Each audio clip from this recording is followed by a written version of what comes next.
So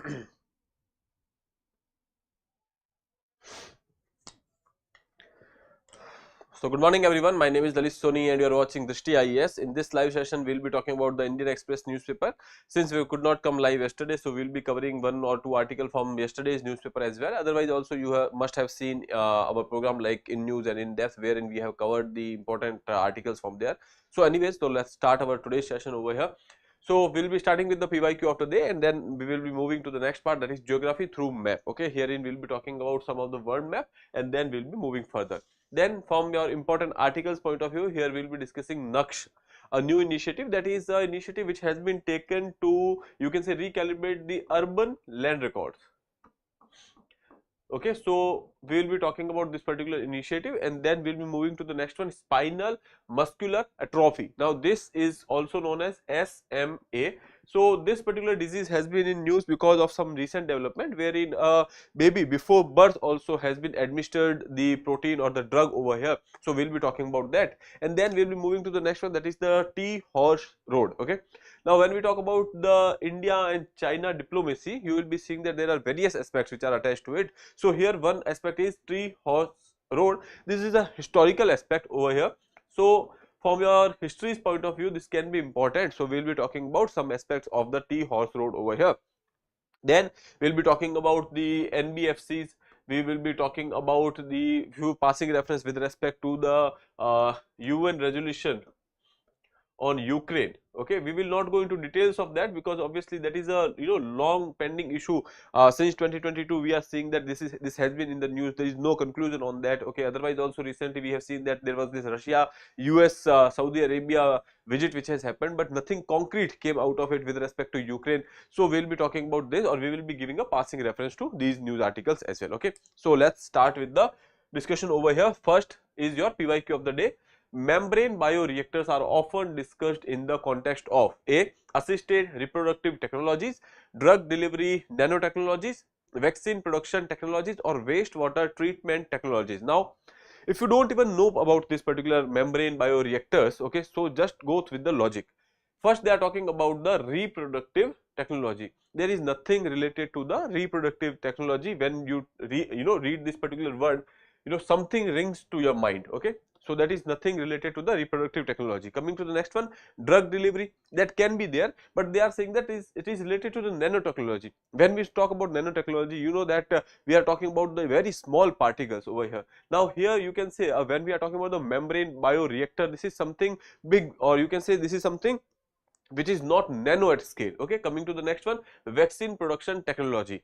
When we talk about the vaccine production technology, in the recent past we have discussed various vaccines because of the COVID etc. We have seen RNA, DNA vaccines, but we have not come across this particular word, because obviously when we talk about elimination techniques, you need to have a basic knowledge, you need to have a basic or general awareness about the things. Okay, now coming to the last one over here, wastewater treatment technology. Now when we talk about membrane, what do you think? Membrane can act as a filter. Okay, let's say this is a membrane, this is another membrane, and this can act as a, you can say, filter. Now they are saying is bioreactors, some kind of you can say biological aspect has been attached, or you can say microorganism related aspect can be attached over here.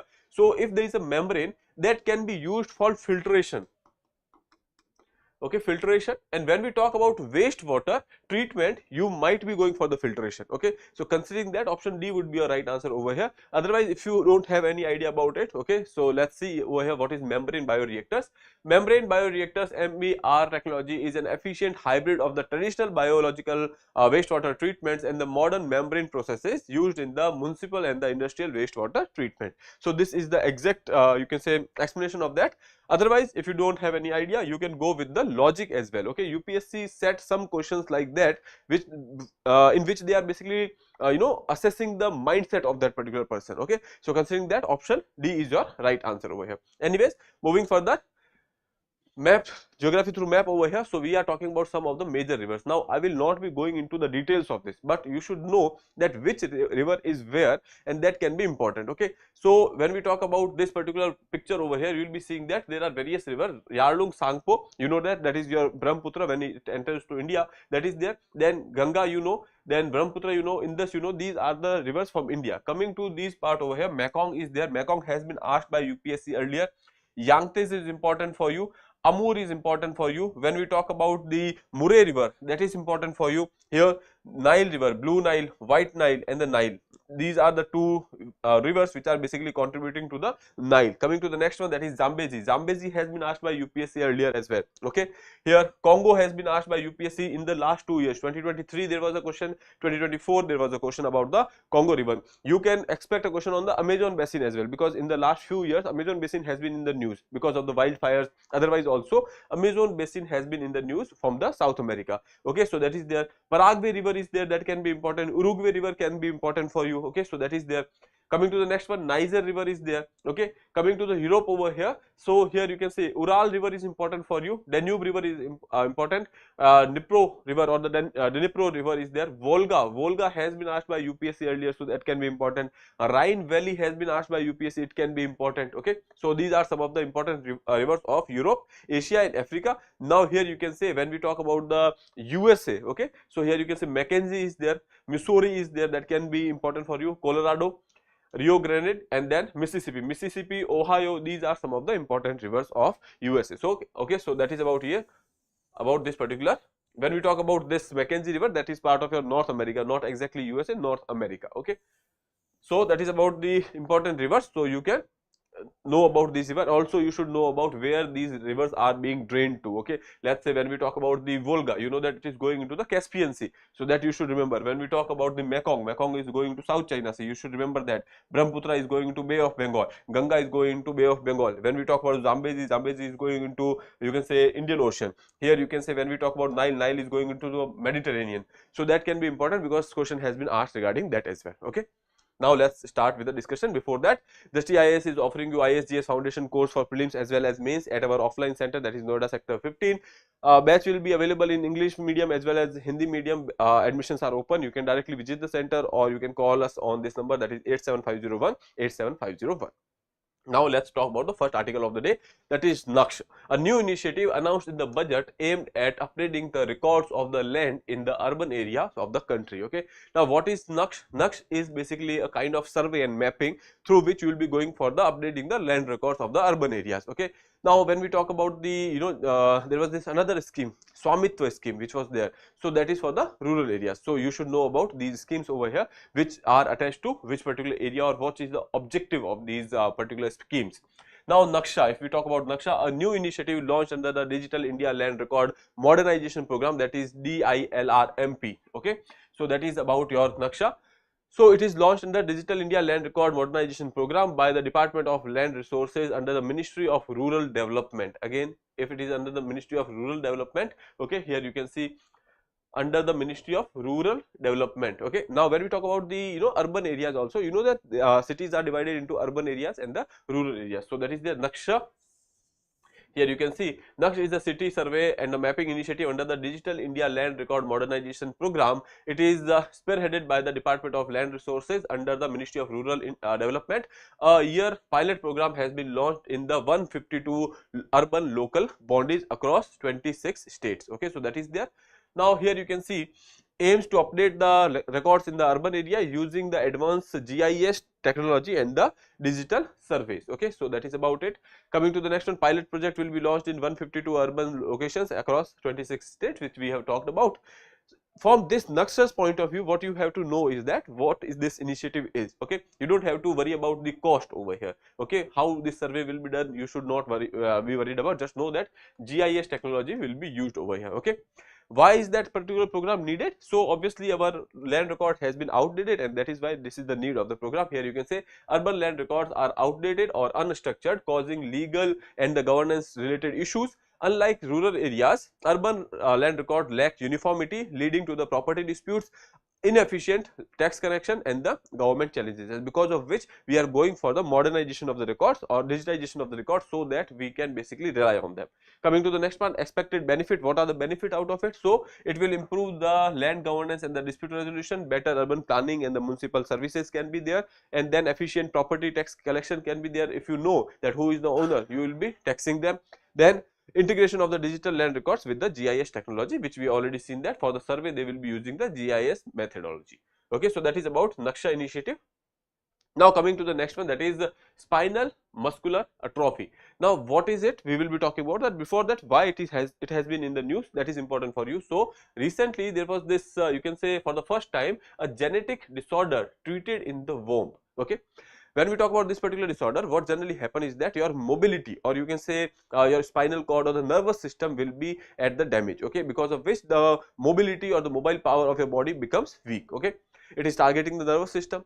Now what can be, it is a genetic disorder, so there are, you know, there is not a particular treatment, okay, but it is because of a lack of a protein. So what we are doing is that we are, you know, giving this protein artificially or by through the method of the drugs. Okay, generally it is given after the birth, but recently what has been done is that they have started to administer the drug to the mother, and that particular drug was consumed by the baby in the womb. Okay, now it is given in the womb, so when the baby was delivered, there was a, you can say, higher amount of protein which was already present in the body, and because of which the muscular response was not very weak. Okay, after 30 months of you can say you know, administering the drug, we have seen that there are improvements. Okay, so that is for the first time that the drug has been administered inside the womb only. So that has been done. So if they ask you in a statement that for this particular disease drug has been administered inside the womb, so this is the first time that has happened. Okay, so that is something which you should know. Following the first ever treatment for a rare genetic disorder known as the spinal muscular atrophy in the womb,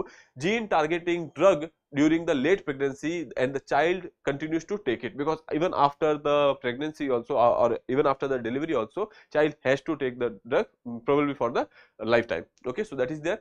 SMA is a genetic disorder in which it will be affecting the motor neuron or the, you know, neurons which are actually responsible for your mobility. Okay, so that is motor neurons that control the movement and leads to the progressive muscle weakening. Okay, it is attacking the muscles. If muscles are weak, your body will not be, you know, responding to any kind of movement, etc. So that is there. About 1 in 10,000 births have some form of conditions, okay, or you can say genetic conditions which are leading to the genetic cause of death in infants and the children. Now it is caused by the mutation in the survival motor neuron gene, that is SMN1. This is the gene in which there is a mutation, because of which this particular disease will be there, which causes a deficiency of the protein crucial for the survival of motor neuron in the spinal cord. Okay, so basically this SMN protein is there.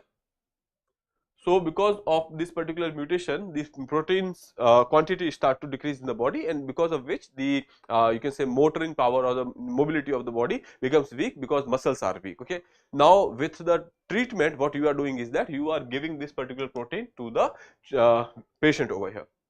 Now there is this particular you can say drug which is there, that is rice diplam.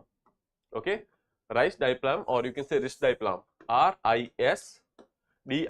RISDIPLAM. Okay, so this is the drug which is generally used. It is given to the patient soon after the birth. The earlier intervention, the better result seems to be. A new trial has administered the drug before the birth for the first time, and we have seen better results over a higher level of SMN protein in the bloodstream, and lower levels of the nerve damage has been seen after 30 months and had the normal muscle development with no sign of the atrophy. Okay, so basically they are saying that they have administered the drug before pregnancy, and after 30 months you can say the kid has been taking, the infant has been taking the drug, and because of which this atrophy sign has not been seen over there, because muscles were not, you know, going weak. Okay, so that is there. Now let's see what is your spinal muscular atrophy in a you know, simple form over here. It is a genetic condition which affects the motor neurons which are responsible for the mobility of the body, and that control the movement and leads to the progressive muscle weakening. What are the types? There are different types, like 0, 1, 2, 4, depending on the age at which the symptoms are shown over here. Okay, so there are 5 subtypes.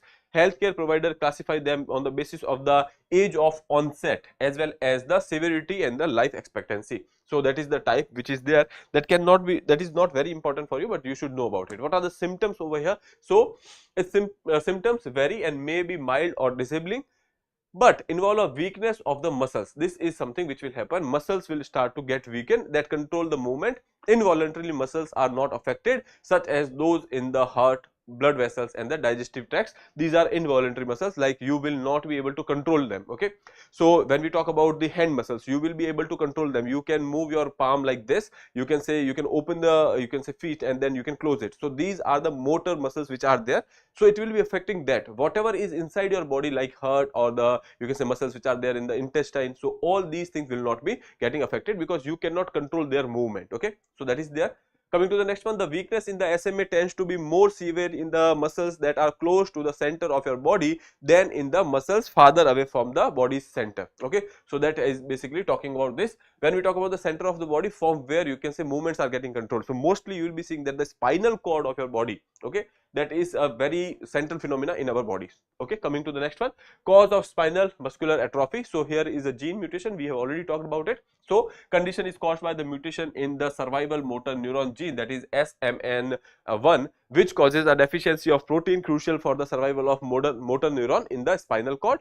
If you talk about the prevalence, so we have already seen that 1 in every 10,000 births can have these kind of problems. Okay, so anyways, let's move further to the next one. Now we are talking about the RBI over here. Okay, so RBI moves to boost credit flow to NBFCs, cut risk weight on the loans. Now earlier what was there, that when we talk about these NBFCs, there were some NBFCs which were there, which were authorized, and then there were unauthorized NBFCs. Okay, and there are some, apps which were not even authorized by the RBI, and they were going for the giving the credit. And then there was this issue wherein they were harassing the, you can say, customers over there. All these things has been in the news. There were various kind of frauds, etc. were there. Other than that, with the authorized NBFCs, if we are talking about, there was this problem that they were not going for the, considering the CIBIL initially. Okay, and because of which there were high chances that that loan was not being recovered. Okay, considering that the issue of an NBFC loan or the recovery was very high, and because of which the risk weight on the loan has increased. Risk weight on the loan means that the, when we talk about the loans recovery, okay, if you are not able to you can say recover the loan, that means that risk is getting increased over here. Okay, so for NBFCs, this risk weight was increasing earlier. Now step towards the revitalization the NBFCs, promoting the financial stability. Now we are going for, you can say, again revitalizing the NBFCs, or reviving the NBFCs, so that we can give more credit. Okay, so let's see, RBI reduces risk weight on the bank's loans by 25% point based on the ratings. Okay, coming to the next one, objective to improve the credit availability to the NBFCs, boosting the liquidity in the retail segment. Now NBFCs are taking loan from the banks, and then they are taking the capital from the bank, and then they are dispersing it to the, you can say, retail markets. Okay, so considering that if they are going for the, reducing the risk weightage on the bank loans, so that will be, making sure that they are having more availability of the loans in the market. Okay, hold on a second.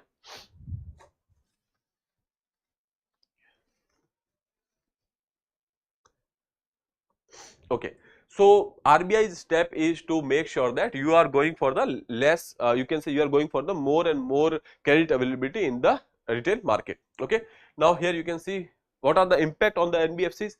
And what are NBFCs? These are non-banking financial companies. So they are acting like a bank, but they are not fully a bank. Okay, so they will be taking some kind of, they will be giving the loan, they will be giving some kind of financial services, but there are some caps, there are some restrictions which are there. Okay, so considering that, these are called as the NBFCs. So see, encourage the banks to lend more to the NBFCs. If we are going for this reduction, RBI has reduced the risk weightage on the bank loans to NBFCs by 25 percentage point. Okay, percentage point, they are in, decreasing it, so that bank can give more loans to the NBFCs.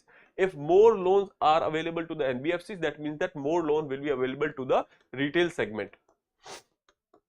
Okay, if it is available to the retail segment, that means that market will have more liquidity and more investment probabilities will be there over here. So reduce cost of credit for the NBFCs. If they are going for, they are increasing, encouraging the banks to give loans to the NBFCs, that means that that will reduce the cost of credit. Okay, cost of credit means that interest rate will be little bit lower for them, leading to the better financial stability for the NBFCs, expected to improve the overall economic growth by increasing the liquidity. Why, how economic growth will be increased? So when we are talking about the liquidity which is increased, why liquidity is getting increased? Because banks are giving loans to NBFCs, NBFCs are giving loans to the retail market, and in the retail market if there is money, so you can say that liquidity is high. If liquidity is high, you can go for the investment, one thing. Otherwise also you can go for the creating the demand.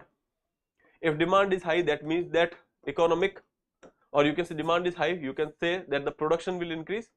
If production is increasing, that means that you are going for the economic growth. That is one way. Otherwise, if the investment is increasing, that means that again you will be going for the higher production, that means that economic growth will be there. So this is how you are increasing the economic growth in the market by giving loans to the NBFCs. Now what is the background and the justification? I told you that previous concerns were there with respect to the NBFC lendings led to the higher risk weightage, okay, making credit expensive. If the risk weightage is high, the credit will be expensive because you will not be getting the loan because your risk rate of recovery is low, okay. Considering that, banks will be reluctant to give you the loan. Now if you are reducing the risk weightage, that means that banks will be little bit more comfortable to give a loan to you. So earlier, because of the concerns, RBI has increased the risk weightage, now RBI has reduced it, okay. Recent slowdown in the bank lendings to NBFC due to the stricter conditions, reversal of the RBI's earlier stance on increasing the risk weightage now provides relief to the NBFC. So this is about the NBFCs. Now your homework is to go and read about the NBFCs. What are NBFCs? Okay. Other than that, you can read about the payment banks. What is the difference between NBFC and the payment bank, and how these are different from the scheduled bank or the regular banks or the banks? Scheduled banks. You can go and check out these 4 terms because these are confusing when we talk about banking system. So you can go through these 4 different terms so that it will be easy for you. Now coming to the next one, the historic tea horse road connecting the India and China through Tibet. Now we will not go into very much details or the very much history of this. I'll just tell you what is this tea horse road. With the name, it is clear that earlier what used to happen is that when we talk about the ancient time or the medieval time, what was the issue? That India had the horses. India has the horses which are coming from the Central Asia, or when we talk about Rajasthan, there is this Malani region. Malani region's horses are quite famous, okay. So considering that India had the horses, China had the tea, okay. So that was the connection which was there, tea horse connection which was there, okay. And afterwards also, when we talk about the British era, etc., we have seen that that connection was there, okay. So this is how we are saying that there was this diplomacy which has been you can say started to build because of the trade between the India and China. So here that was the route which is there. Let's talk about this in little bit detail over here. So not a single road but a network of branching paths that began in the southwest China and ended in the Indian subcontinent. So here you can say that this is not just a single lane. There was various network of the roads which are connecting to this particular path, and that was leading to the India again. So that was there. Next is the 2 main pathways passes through the cities like Dali and Lijiang. Dali and Lijiang are there in the Yunnan province. Now they can ask you about this because in the recent past there has been a trend that UPSC is asking questions which are directly region based, okay. Let's say there was this region which was in news. Why this particular region was in news? Okay, because they have asked about the Amhara, they have asked about the Anatolia. Anatolia was a region which is having a historical significance. Similarly, they can ask about this. They can ask about Yunnan. They can ask about the Dali. They can ask about the Lijiang, okay. So that is there. From various areas there is this network of road which was there, and ultimately that was going to the India, okay. Then another road which is over here, which you can see, Chengdu, okay. Chengdu is there and Kamdo is there, and that is also connecting to this road to Lhasa to India, okay. So that is there. Coming to the next part over here, so and reached the Lhasa in Tibet before entering the Indian subcontinent, where they branched into present day India, Nepal, Bangladesh, etc. These routes were perilous to the travel and passes through the difficult terrain and reached on the elevation of up to 10,000 feet, okay, because we are talking about the Lhasa or the Tibetan plateau. Obviously elevation is high over there. So that is your tea horse road. Here you can see when we talk about this particular location over here, Lijiang, okay. Lijiang is a UNESCO's World Heritage Site. It was declared as a World Heritage Site in 1997. That is why it becomes even more important for us. Now here you can see origin was from the Tang dynasty in China, 618 to 907 CE, okay. And this is an old or the ancient route which is there. Coming to the next one, products like sugar, textile, rice, noodles being transported from southwest China to Tibet and India, while horses, leather, Tibetan gold, saffron and other medicine herbs were exported from India to China. So that is what we are talking about. Song dynasty in 960 to 1279 CE. Over time, the trade focused on the teas and the horses. Okay, so because of that, it is called as the tea horse route. Traders would also use the route to deal in the other goods, not necessarily covering the entire trail of the South Asia at all the time. So in between also they used to go for the travel. So this is your tea horse route. So you can go through this. These important locations are there on the map, which you can remember. I would suggest that Lijiang and Dali would be important for you. Okay, so that is there. Now coming to the next part over here, that is basically talking about the Indian textile industry. This is from the yesterday's newspaper. Here you can say what's ailing India's textile industry and the government's attempt to improve the competitiveness. Okay, so let's see. When we talk about the India's textile industry, there are few challenges. Before, let's see, when we talk about the textile, cotton is very important. Now when we talk about India and Bangladesh, etc., so recently it has been seen that the countries like Bangladesh, Vietnam, they are doing better in this sense when we talk about the exports of the textile. Okay, so that is one thing. When we talk about the cotton producing areas, you can say after partition we have seen that some of the best cotton producing areas has been gone to the Bangladesh. Okay, similar was the case with the jute as well. Okay, so that was some of the things, and other than that, this is a labor intensive sector. Okay, and because of which also there are some issues. Now when we talk about the cotton is very sensitive when we talk about the frost or when we talk about the rains. So that is one of the reason, availability of the raw material. Okay, now let's come to this particular article and let's see what is the issue which is ailing the textile market. Okay, now declining exports. Why it is been declining? Recently India has seen that India's textile exports are in red with declining global demand. Competition from the China, Bangladesh and Vietnam has intensified. Now China is having advantage of economy of scale. Okay, that is there, though they are having a disadvantage that their workforce is getting older. Coming to the Bangladesh is having an advantage of the workforce. Cheap labor is available over there. Vietnam is having similar advantage, other than that also technology related advancements. Okay, so that is there. Coming to the next one, fragmented cotton supply chain. When we talk about India's cotton supply chain, India is a major cotton producer. Issues like price volatility and the low yield per hectare is basically a problem for the, you can say, cotton sector. The complexity of the value chain increases cost and affects the global competitiveness because of the complexities of the, you can say, the supply chain in India. Okay, let's see, the cotton is being produced in a particular state and the mill or the, you can say, textile is basically, if the factories are situated at different places, because of which transportation costs will be there. So that is one of the concern. Other than that, when we talk about the productivity is low, because of which also there is issue. When we talk about the length of the fiber, length of the staple of the cotton, that is also not very good. We are having middle length, you can say, cotton over here and not the extra long fibers. Okay, if the fiber is long, that will give a better results in the, you can say, textile industry. So India is not having that extra long fibers as well. So that is something. Coming to the next one, production and the market related issues. So here you can say high logistics cost. If the transportation cost is high, that means the logistic cost will be high. Outdated technology and the rigid labor laws hinders the efficiency. So these things, labor laws, if we talk about, that are not very rigid in Bangladesh. Okay, India is having outdated technology, Vietnam is having better technology. Logistical costs, these are less in China.